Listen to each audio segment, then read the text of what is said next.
হয়, আজি আমি উপস্থিত আছোঁ ডিব্ৰুগড় জিলা আৰু চৰাইদেউ জিলা একেবাৰে সীমান্তৱৰ্তী অঞ্চল নামৰূপ দিল্লী ঘাটত আৰু পাটকাই পৰ্বতৰ একেবাৰে পাদদেশত অৱস্থিত এই অঞ্চলত আমি আজি উপস্থিত মূল কাৰণটো হৈছে আচলতে ইয়াত থকা যি আইদেউ সন্দিকৈ যি উদ্যান, সেই উদ্যানখনত আচলতে আজি দেখিবলৈ পাইছোঁ আচলতে অতি আটক ধুনীয়াকৈ সজাই পৰাই তোলা হৈছে। পৰ্যটকৰ কাৰণে এক প্ৰকাৰ আকৰ্ষণীয় হৈ পৰিছে আৰু আমি বৰ্তমান উপস্থিত মোৰ সতীৰ্থ নীলোৎপলক দেখাব সামগ্ৰী মোৰ পিছফালে থকা দেখিবলৈ পাইছোঁ আচলতে যি ব্ৰিজ চৰাইদেউ আৰু ডিব্ৰুগড় জিলাৰ একমাত্ৰ সংযোগী পথ হৈছে এই দলং আৰু এই দলঙৰ নিচেই কাষতে আছে পাটকাই পৰ্বতৰ প্ৰাকৃতিক দৃশ্য মোৰ সতীৰ্থ দেখুৱাই আছে। আচলতে সেউজীয়া দৃশ্য, সেউজীয়া প্ৰাকৃতিক মনোমোহা দৃশ্যৰ লগতে আচলতে এই আইদেউ সন্দিকৈ পাৰ্কখন ইয়াত অৱস্থিত হৈ আছে।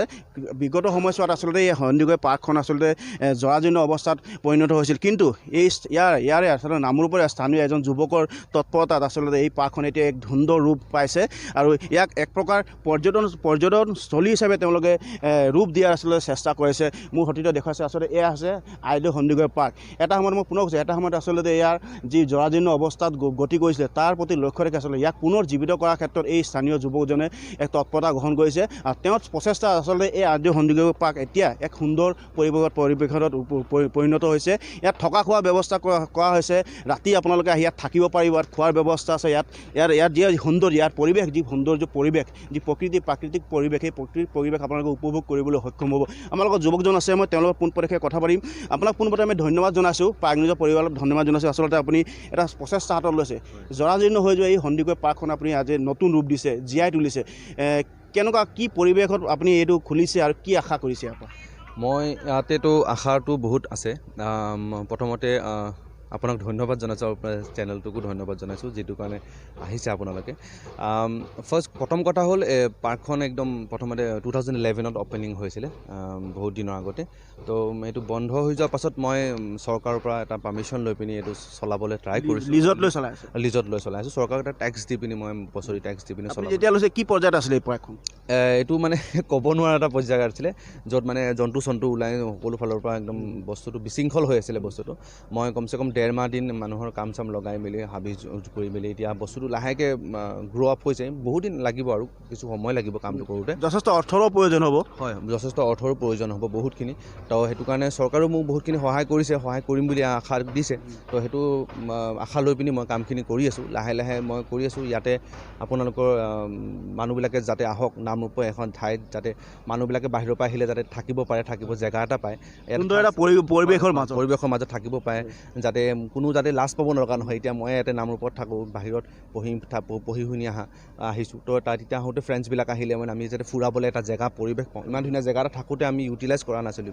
মই ভাবিছোঁ কি এই বস্তুটো ইউটিলাইজ কৰোঁ, যাতে ভৱিষ্যতে যাতে নামৰূপখনৰ লগতে বহুত মানুহ ইয়ালৈ আহক, যে দেখক যে দিল্লীঘাট আমাৰ ইমান ধুনীয়া জেগা ঠাই এডোখৰ আছে, যিটো পৰিৱেশৰ মাজত মানুহে থাকিব পাৰিব আৰু লগতে ইয়াতে সৌন্দৰ্যতাৰ লগতে ইয়াতে চৰাই চিৰিকটি কিমান ধুনীয়া এটা পৰিৱেশ, ৰাতিপুৱা শুই উঠি সেইটো অনুভৱ কৰিব পাৰিব বুলি মই আশা কৰোঁ। হয়, নিচেই কাষতে দিল্লী নদী আছে। দিল্লী নদীৰ যি জল প্ৰবাহিত হৈ আছে তাৰ এটা সৌন্দৰ্য আছে, প্ৰকৃতিৰ লগত মিলিছে। আচলতে প্ৰকৃতিক ভাল পোৱা প্ৰতিগৰাকী ব্যক্তিক আপুনি আহ্বান জনাব নেকি ইয়াত আহিবলৈ? হয়, প্ৰত্যেকগৰাকীকে মই ইয়াতে আহ্বান জনাম।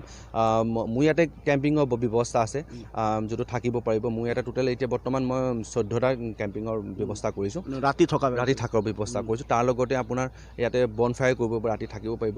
ইয়াৰ লগতে আমি পিছে আমি কৰি আছোঁ ট্ৰেকিঙৰ ব্যৱস্থা কৰি আছোঁ, যাৰ কাৰণে 4-5টা আমি জ'ন উলিয়াব ট্ৰাই কৰি আছোঁ, যোনো 5-10 কিলোমিটাৰ যাতে হয় ইয়াৰ পৰা যাতে ওলাই যোৱাৰ কাৰণে। তাৰ কাৰণে চৰকাৰৰ লগতো মই কণ্টেক্ট কৰি আছোঁ যাতে এইটো ট্ৰেকিং জেগাটো ওলাওক। কাৰণ আমি পাহাৰখনৰ ভিতৰত বহুত ধুনীয়া ধুনীয়া জেগা আছে, যিটো আমি চাব লগা বহুত জেগা আছে। ময়ো দেখা নাই, কিন্তু আমি কৰি লাহে লাহে ইউটিলাইজ কৰিছোঁ যে ইয়াৰ ভিতৰত বহুত ধুনীয়া ধুনীয়া জেগা আছে। আৰু এটা কথা, যদি কোনোবা আহিব বিচাৰে তেতিয়াহ'লে কিমান টকাৰ বিনিময়ত তেওঁলোকে থাকিব পাৰিব এটা ৰাতি? খুব কম টকাৰ ভিতৰত থাকিব পাৰিব আপোনালোকে। মানে যেনেকৈ আপোনালোকে বাহিৰত অৰুণাচল, মেঘালয়, ত্ৰিপুৰা যেনেকৈ গৈ যিমানটো আপোনালোকে পইচা খৰচ কৰে তাৰে 1%হে এটা খৰচ কৰিব। একদম কম ৰেঞ্জত ৰাখিছোঁ। 700 আপোনালোকৰ দুটা মানুহৰ কাৰণে। ৰাতিপুৱা ব্ৰেকফাষ্টটো আমাৰ কমপ্লিমেণ্টাৰী থাকে, খোৱা বোৱাটো এক্সট্ৰা। আপোনালোকে যি খায় আগতে আপোনালোকে কণ্টেক্ট কৰিব লাগিব, কাৰণ ইয়াৰ পৰা আমাৰ বজাৰখনলৈকে বহুত দূৰ হয়। তো সেইটো কাৰণে আমি এডভান্সলি চব বস্তু বুকিং কৰোঁ। তাৰ লগতে ইয়াতে বনফায়াৰ থাকিব, জুই জ্বলি থাকিব। আমাৰ ফালৰ পৰা খৰি চৰি আমি চব প্ৰভাইড কৰিম, যিকোনো বস্তু হওক। ইয়াতে মানে পলু হওক, কিবা হওক, চব সকলো ধৰণৰ থলুৱা খাদ্য ইয়াত খাদ্য পোৱা যাব। ইয়াতে কোনো বেলেগ ধৰণৰ মানে ক'ৰবাত বনাই এনেকুৱা নহয়, চব বস্তু থলুৱা বস্তু পাব ইয়াতে। ধন্যবাদ থাকিল। আচলতে থকাৰ লগতে ইয়াত যিটো প্ৰকৃতিক সৌন্দৰ্য উপভোগ কৰাৰ লগতে আচলতে ইয়াত থলুৱা খাদ্যৰ সোৱাদ ল'ব পাৰিব আপোনালোকে। এগৰাকী বাইদেউ আছে, বাইদেউ দেখিছোঁ। আপুনি চাগে ইয়াৰ ওচৰে?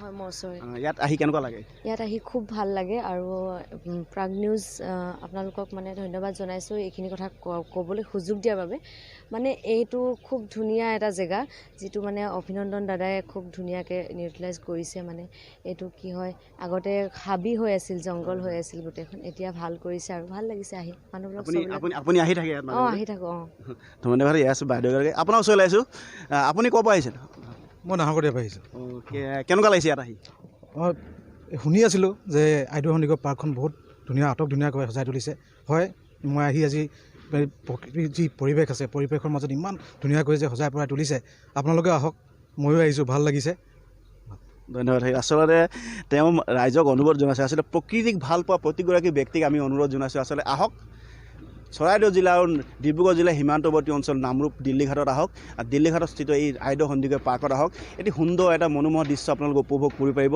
লগতে ইয়াত থকা খোৱাৰ ব্যৱস্থা কৰা হৈছে প্ৰতিগৰাকী প্ৰকৃতিপ্ৰেমী পুনৰ এই আমি প্ৰাগ নিউজৰ ফালৰ পৰা অনুৰোধ জনাইছোঁ আচলতে আপুনি ইয়াত আহি ধুনীয়া এটা পৰিৱেশ অনুভৱ কৰিব পাৰিব